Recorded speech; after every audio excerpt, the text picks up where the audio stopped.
Hello, good morning everyone. आज की class में हम लोग देखेंगे इमाइल डरखीम से रिलेटेड कुछ एमसीक्यू। हमने इमाइल डरखीम पूरा लेक्चर जो है अपना लेक्चर 1 अभी तक जिसने भी नहीं देखा है रिगार्डिंग टू इमाइल डरखीम, ये आपके नेट से रिलेटेड है। ठीक है, आपके नेट से रिलेटेड यहाँ पे चीज़ें कराई जा रही हैं सोशियोलॉजी की।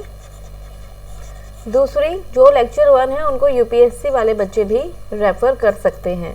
ठीक है, एमए वाले, यूपीएससी वाले, जितने भी बच्चे हैं बीए वाले, वो सब जो है लेक्चर 1 की वीडियो को रेफ़र कर सकते हैं। जिन्होंने भी अभी तक वो वीडियो नहीं देखी है, मैं लिंक जो है डिस्क्रिप्शन में डाल दूँगी, तो वहाँ से आप वीडियो देख लीजिएगा। ठीक है, तो हमने जो है इमाइल डरखीम को अच्छे से डिटेल में पढ़ लिया था। किसी को कोई भी डाउट हो तो कमेंट बॉक्स में जो है आप कमेंट कर सकते हो, नहीं तो आप टेलीग्राम चैनल ज्वाइन करके वहाँ पे भी मुझे मैसेज ड्रॉप कर सकते हो। ठीक है, चलिए तो शुरू करते हैं विदाउट एनी डिले अपने MCQ. Let me clear it.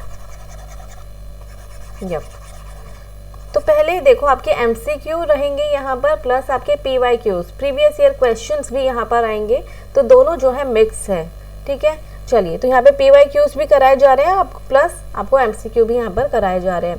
पहला क्वेश्चन है आपका, who describe society as sui generis. मैंने आपको बताया था कि सू जनरस का मतलब क्या होता है, अपने ही आप में, of its own kind, of its own kind. ठीक है, इसको कोई भी इंडिविजुअल प्रोड्यूस नहीं करता है, ये कहीं से ये प्रोड्यूस नहीं होता है, ये खुद ब खुद इंडिपेंडेंट होता है, ये किसी पे डिपेंडेंट नहीं होता, इंडिपेंडेंट होती है ये चीज़। ठीक है, ये सोसाइटी में अपने आप ही आती है और अपने आप ही चली भी जाती है। ठीक है, तो ये चीज़ किसी पे डिपेंडेंट नहीं है। तो किसने जो है डिस्क्राइब करा सू जनरस को, और हम सू जनरस को किससे रिलेट करते हैं, related to social fact. Social facts कैसे होते हैं हमारे, लाइक अ सू जनरस। ठीक है, सू जनरस यहाँ पे देखेंगे, who describe society as sui generis, Karl Marx, Max Weber, Emile Durkheim and Auguste Comte. 4 option है आपके पास में, हिंदी में भी मैं पढ़ रही हूँ। सू जनरस की भाषा में समाज का वर्णन किसने किया है, Karl Marx, Max Weber, Emile Durkheim and Auguste Comte. किसने किया है, चलिए बताइए किसने करा है। कमेंट फटाफट से कमेंट करके सब बताएंगे मुझे कि किसने करा है। Your answer will be Emile Durkheim. ठीक है, इमाइल डरखीम। ठीक है जी, चलिए सबको पता है दैट इज इमाइल डरखीम। अगला क्वेश्चन आप सभी के लिए,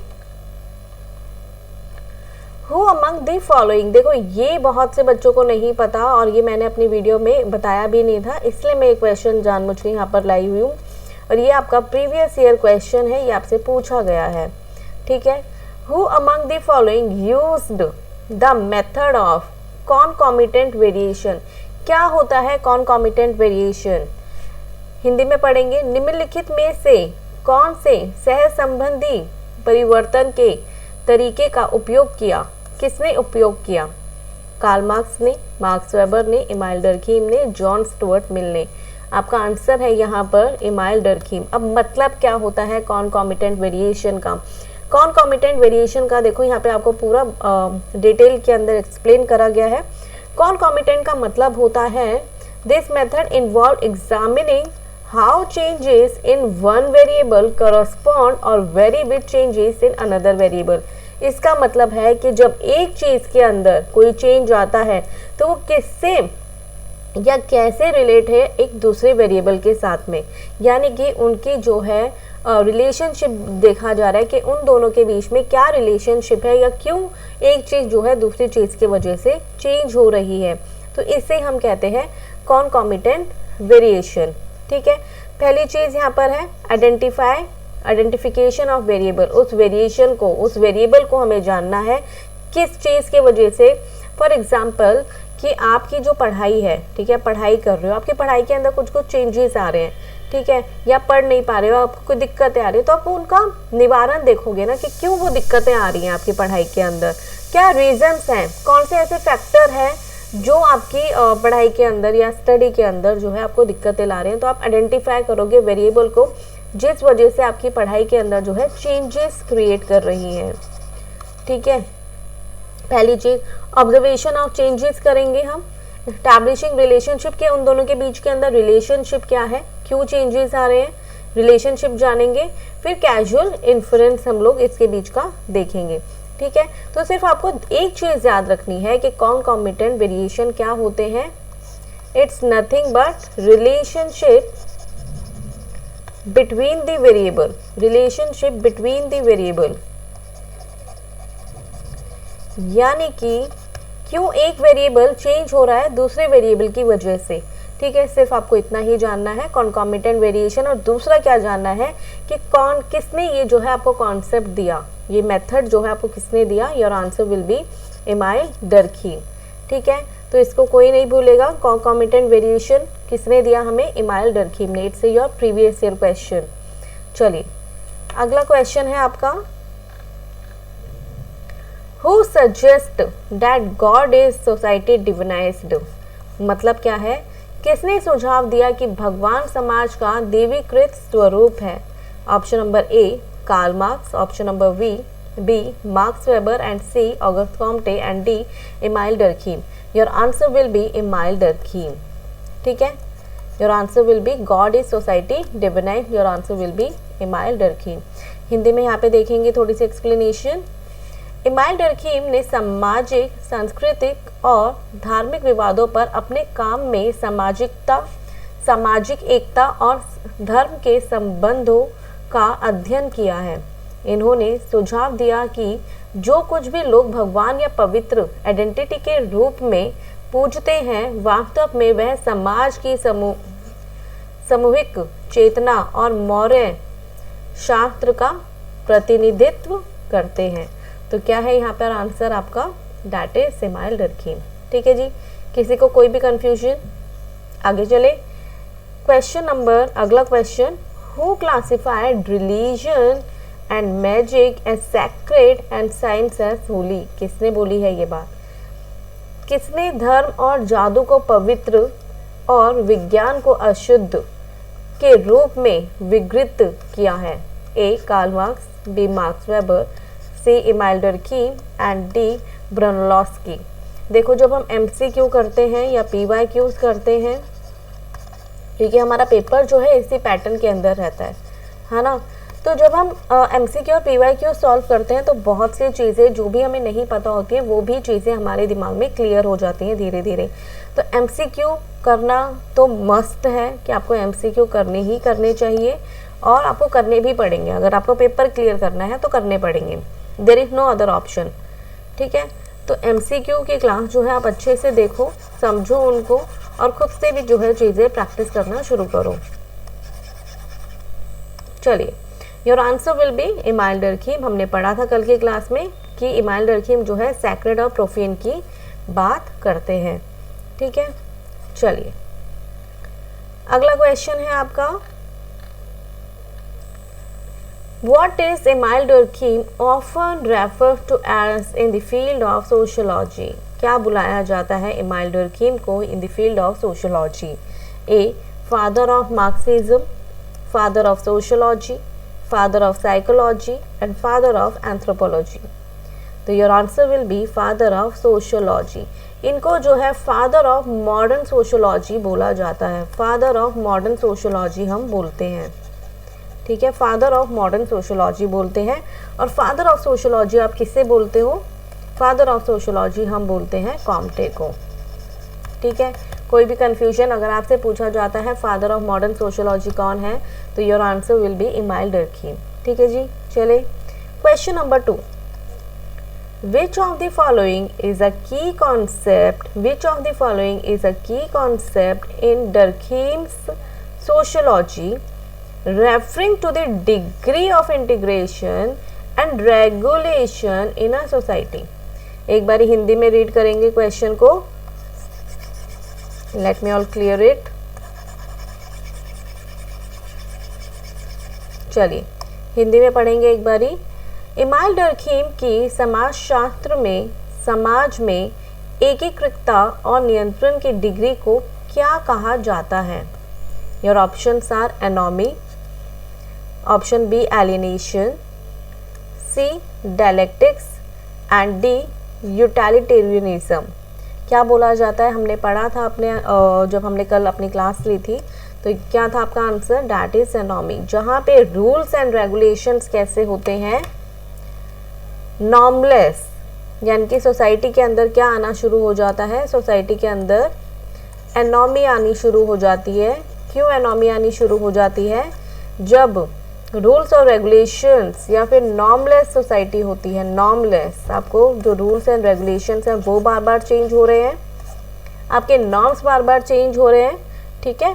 इस वजह से क्या आने लगती है सोसाइटी के अंदर, एनॉमी आने लगती है, क्योंकि इतने फ्रीक्वेंट चेंजेस आने लगते हैं सोसाइटी में कि समझ ही नहीं आता है, या सोसाइटी अच्छे से डिफाइन ही नहीं कर पाती है हमें कि हमें कौन से नॉर्म्स या कौन से रूल्स जो है हमें फॉलो करने हैं। तो इस वजह से क्या आ जाती है सोसाइटी में, एनॉमी। ठीक है जी, चले आगे क्वेश्चन। आई होप कि क्लियर है क्वेश्चन सभी को।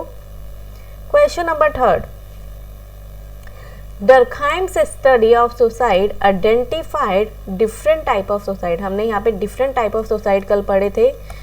विच type of suicide, which type is associated with the lack of social integration. कौन सा सुसाइड करते हो आप, या मतलब सॉरी, कौन सा सुसाइड करा जाता है जब लैक ऑफ सोशल इंटीग्रेशन देखने को मिलता है। पहला ऑप्शन है आपका altruistic suicide, egoistic suicide, C anomic suicide and D fatalistic suicide. चलिए एक एक करके जो है इनको देखेंगे।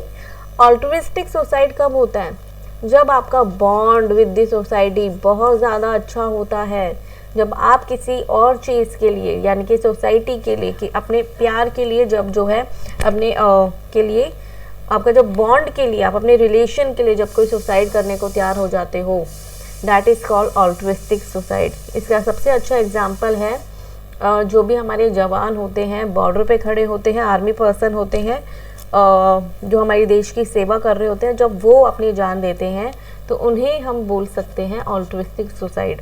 ठीक है जी। ईगोइस्टिक सुसाइड, ईगोइस्टिक में क्या होता है, आपका जो बॉन्ड होता है सोसाइटी के साथ में, बोल सकते हो आपका जो सोशल इंटरेक्शन है वो बहुत वीक है। कैसा है, बहुत वीक है in the egoistic suicide, lack कर रहा है यहाँ पे। तो your answer will be egoistic, that is option number B.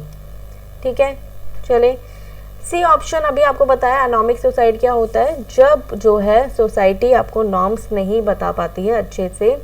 तो यहाँ पे भी कैसा है आपके साथ में, यहाँ पे रूल्स की बात करते हैं हम, यहाँ पे बात करते हैं रूल्स की।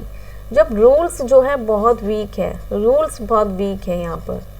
फैटलिस्टिक में क्या होता है, रूल्स बहुत ज़्यादा टाइट होते हैं, रूल्स क्या होते हैं, बहुत ज़्यादा टाइट होते हैं। ठीक है, तो your answer will be B only, that is egoistic suicide. ठीक है जी, चलिए क्वेश्चन नंबर 4।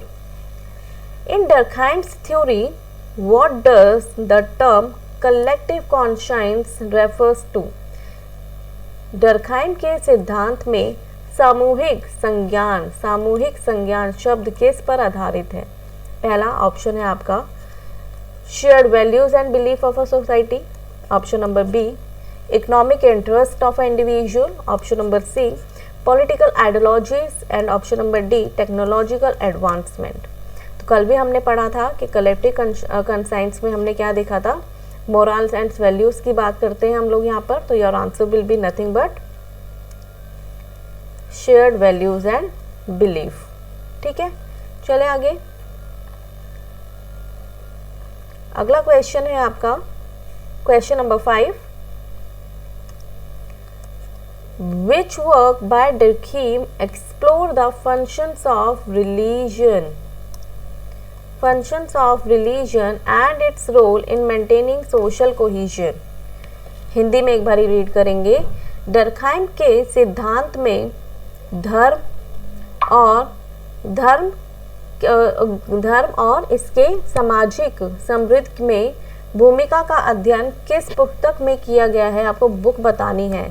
कौन सी पुस्तक में जो है उन्होंने रिलीजन का जो है जिक्र किया।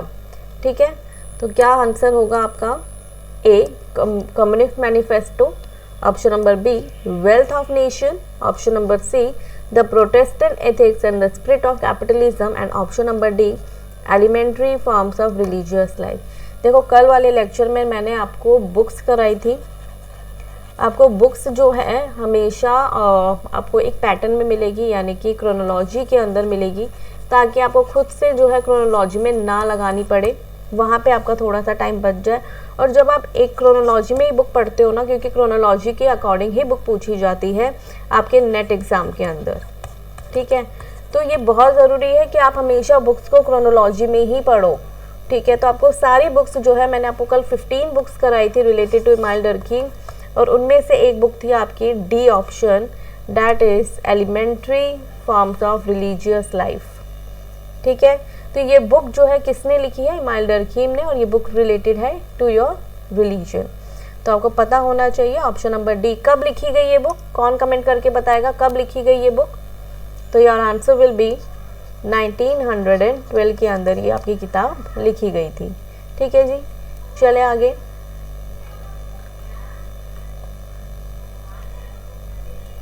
What is term Durkheim used to describe in the state of normless or moral confusion in society? Hindi में पढ़ेंगे, समाज में नॉर्मलेस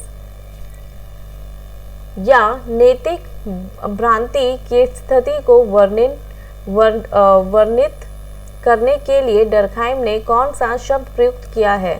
ए egoism, B anomy, C fatalistic and D altruistic. So your answer will be nothing but your answer will be B option, that is anomy. ठीक है, बहुत बारी पढ़ चुके हैं हम। Your answer will be anomy. ठीक है। अगला question, question number 7, in Durkheim study of suicide, which type is associated with excessive social integration? excessive social integration की वजह से कौन सा सुसाइड किया जाता है? Where individual sacrifice their own life for the collective good, कि वो इंसान जो है अपनी लाइफ को भी सेक्रीफाइस कर देता है पूरी सोसाइटी के हित में। Your options are egoistic suicide, altruistic suicide, anomic suicide और फैटलिस्टिक सुसाइड। तो आंसर क्या होगा आपका? Option number B, that is altruistic suicide.